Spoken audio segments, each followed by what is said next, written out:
Hi friends, இப்போ நம்ம சிறகடிக்க ஆசை பார்க்க போகிறோம். சிறகடிக்க ஆசையில் இவங்கெல்லாம் வெயிட்டாக இருக்கின்றத மறந்துட்டு தூக்கி விளாண்டுட்டு இருக்காங்க. என்னையா நடக்குது இங்கே ஒன்றும் புரியலையே அப்படிங்கிற மாதிரி இருக்குது. நம்ம ஸ்ருதி வந்துட்டு நம்ம ரவியை தூக்க வச்சதுனால ஏன்டா தூக்க வச்சுட்டு இருக்கேன்னு லவ்வை ப்ரூவ் பண்ணுறேன் அப்படின்றாங்க. அதெல்லாம் இங்கே இருக்குன்னு சொல்லிட்டு மீனா சொல்லி கேட்க, ஐயோ இவன் குடும்பத்தில் கொளுத்தி போட்டுருவானாட்டுக்கு அப்படின்னு சொல்லிட்டு இவரும் தூக்கிட்டு சுற்ற ஆரம்பிச்சிட்டாரு.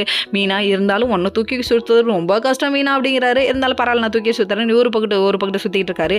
இதை பார்த்தோன்னே ரோஹிணியும் நம்ம மனோஜும் வந்துட்டாங்க. வந்தோன்னே என்ன பண்ணிட்டு இருக்கீங்கன்னு சொல்லி கேட்க, லவ்வை ப்ரூவ் பண்ணுறாங்களே மறுபடியும் விஷயத்த சொல்ல, ஐயோ நமக்கு ரிவீட் ஆகுது அப்படின்னு சொல்லிட்டு, தம்பி நீங்க எல்லாம் தூக்கிறீங்கப்பா, நான் எப்படிப்பா தூக்குறது அப்படின்னு ரொம்ப கதறாரு.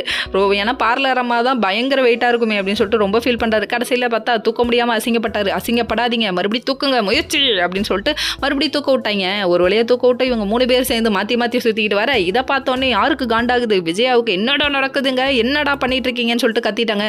நடு வீட்டில் போய் இப்படி ஒரு அசிங்கத்தை பண்றீங்களே அப்படிங்கிறாங்க. ஒன்றும் இல்லம்மா, இதெல்லாம் என்னமா அசிங்கம், வீட்டுக்குள்ள தான் பண்ண முடியும், பின்ன வேற எங்க பண்ண முடியும் அப்படிங்கிற மாதிரி சொல்லிட்டாங்க. சொன்னதுக்கப்புறம் ஏன்டா இந்த அளவுக்கு மாற்றி வச்சிட்டிங்களே எல்லாரும் அப்படின்னு சொல்லிட்டு மீனாவை கரிச்சு கொட்ட ஆரம்பிக்கிறாங்க. நீங்கள் என்னத்துக்கு மீனாவை சொல்கிறீங்க, இந்த ஐடியா ஒன்றும் அவங்க கொடுக்கல, ஸ்ருதி நான் தான் சொன்னேன் அப்படின்னு சொல்லிட்டு முன்னாடி வாலண்டரியாக வந்து சொல்லிட்டாங்க. உனக்கு ஒன்றும் தெரியாதுமா, நீ கம்முன்னு இருமா அப்படின்னு சொல்லிட்டாங்க. மீனா உடனே வந்துட்டு கடுப்பாயிட்டு, நீ கம்முன்னு கடை அப்படின்னு சொல்லிட்டு திட்டி விடுவாங்கன்னு பார்த்தேன். கடைசியில் பார்த்தா திட்டி விடலாங்க. வேற வழி இல்லையே, மாமியாருக்காக அடங்கி போயிட்டாங்க. இதெல்லாம் காரணம் என்ன, ரூம் இல்லாதானு அதுக்கு ஒரு வழி பண்ணுறேன்னு சொல்லிட்டு பேப்பரும் பேனாவும் எடுத்துகிட்டு வந்து உட்காந்துட்டாரு. நம்ம அண்ணாமலை என்ன சொல்கிறாருன்னு பார்த்தா, வீட்டு செலவுக்கு யார் எவ்வளோ கொடுக்குறீங்கன்னு சொல்லி கேட்க, நம்ம மனோஜுக்கு 8000 ரூபாய்க்கு மேலே மனசு, ஒவ்வொருத்தரும் 10,000 கொடுக்குறேன் அப்படின்னு சொல்லிட்டு எல்லா விஷயத்தையும் சொல்ல சரின்னு சொல்லிட்டாங்க. இதுக்குப்பா இப்படி கணக்கு போடுறேன்னு சொல்லி பார்த்தா, இந்த காசை வாங்கி ஒரு ரூம் கட்டலாம். Okay friends.